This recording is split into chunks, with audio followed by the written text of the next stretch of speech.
on eSwatini, painting a sobering picture of the country's human rights landscape.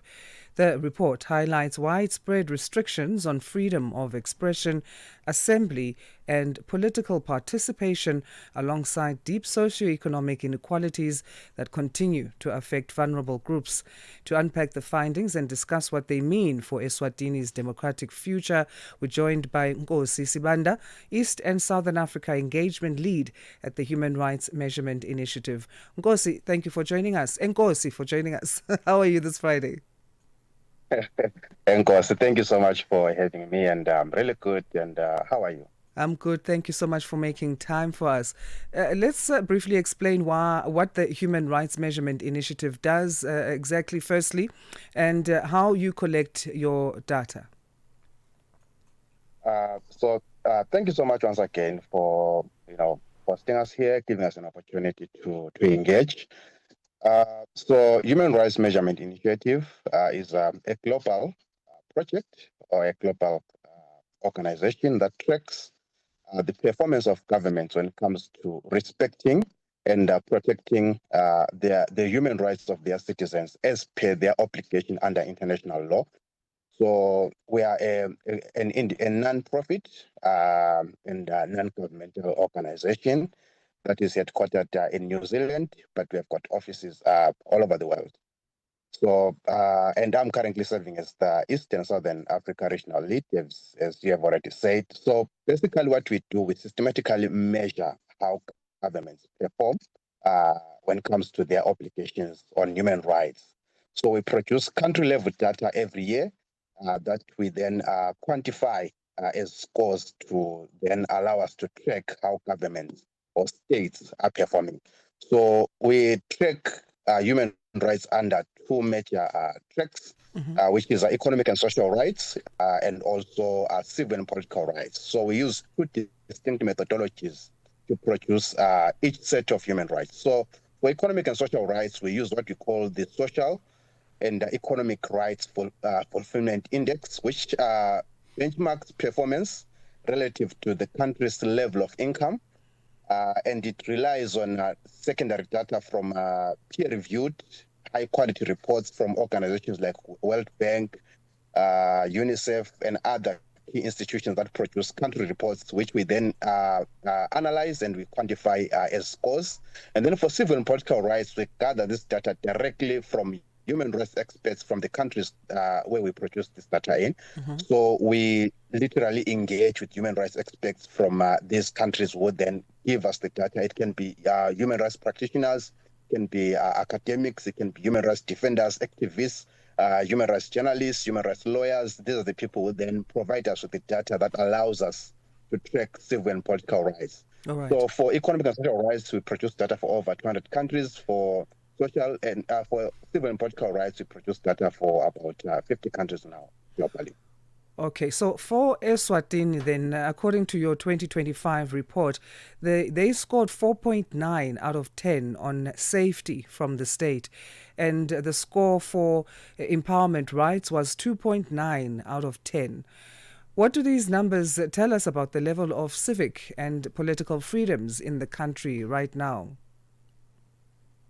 I think this is a reflection of a deeply constrained civic environment in Eswatini, because we are saying that a lot of citizens in Eswatini are not safe from the state. And when we talk about safety from the state, we are looking at a different set of rights that we track that include the right to right from arbitrary freedom from arbitrary arrest. We track execution, state sanctioned executions. So this score really shows that the state in Eswatini has been launching widespread impunity and arbitrary interdictions and violent crackdowns on those that maybe have different political dissent. And I think this really corroborates some of the reports that have come either through media or from other, institutions like Human Rights Watch, Amnesty International. And under empowerment rights, I think Eswatini is one of the lowest scoring countries in the world. The 2.9 score is a very, very, very, very low score, and it really reflects, and severe limitations on freedoms of assembly, expression, and political participation. And I think this also reflects, the revived Sedition and Subversion Act of 2024, which is then an instrument of government to suppress dissent, undercutting judicial protections for, activists and journalists. So it's really a worrying situation when we look at the state of the civic space in Eswatini and look at the space of political participation in Eswatini. And our report really shows that clearly in a more quantified manner. On the economic and social front, there's also worrying figures there. Eswatini achieves only 67% of its income adjusted benchmark, which HRMI categorizes as very bad. Where is the situation Yes. most urgent? Would it be education? Would it be health, housing, food, or jobs? So you'll notice that the score on economic and social rights really reflects the deep-seated inequalities that exist in Eswatini, and the more urgent need is particularly in the right to work and the right to housing. Eswatini is one of the lowest scoring countries again when it comes to the right to work. And also the right to food. Actually, all the scores that we track, none of those scores fall under even the fair range of our scores. They all fall between either the bad or the very bad range of our scores, which is the right to health, the right to education, the right to housing, the right to food, which really shows that the government really has a long way to go. The right to work is at 41.7%, which is a very bad range, and it really also corroborates some of the reports from IMF, ILO from the previous year, which really shows that unemployment has been on the rise for the past years, and for housing as well, we've seen a very high rise in housing shortages. We've seen a high rise in informal settlements in Eswatini, according to our reports, which corroborates reports from various, institutions. And remember that these scores are adjusted to the income.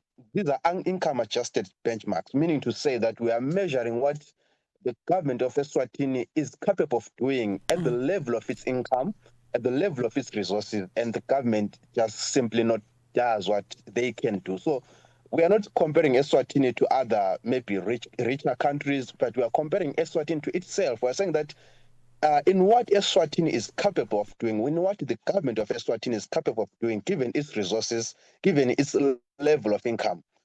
This is what the government is supposed to be doing, but this is what the government is actually doing, which shows that this is merely an issue of maybe lack of political will, or maybe just other deep-seated economic situations that can be maybe linked to corruption, misappropriation of funds, misallocation of funds, misprioritization of funds, of public funds by the government in Eswatini, which really shows that there is space for continued engagement, there is space for continued advocacy for the government in Eswatini to do better for its citizens.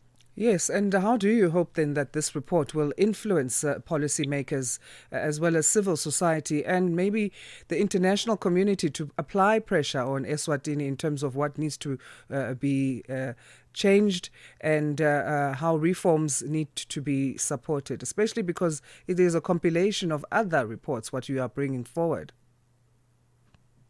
I think what this report does is that it provides specific data that will allow activists, that will allow the members of the civil society, that will allow even members of the fourth estate, the journalists, media practitioners, to rely on, to put more pressure on the government, to rely on, to continuously engage the government to do better, because this gives an opportunity to push or to pursue data-driven or evidence-driven advocacy, which we believe that will constitute to reform.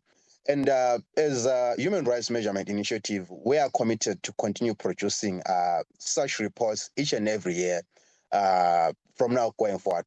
We started producing civil and political rights in eSwatini this year, and we are going to be continuing producing civil and political rights. And what our data does is that it allows you to track trends over time. That's number one. And also it allows you to compare with how other countries, either in the region or globally, are performing in a specific right. So I think this reports is a timely tool that will allow members of the civil society, that will allow even the media to continue to hold the government to account. Nkosi, thank you again for your time. We'll leave it there for today, and we appreciate these valuable insights. Thank you so much. And for those who would want to maybe go through our data, it is freely available on our platform, which is called the Rights Tracker. If you just say rights-tracker.org, yeah, and then you search for eSwatini or for whichever country you find our data there, it's free for use. And thank you so much for giving us this opportunity to engage. Our pleasure. Nkosi Sibanda is East and Southern Africa Engagement Lead at the Human Rights Measurement Initiative, or the HRMI, speaking to us about HRMI's 2025 data and their findings on eSwatini and human rights landscape on that kingdom, or in the kingdom. We leave that chat there for now. And we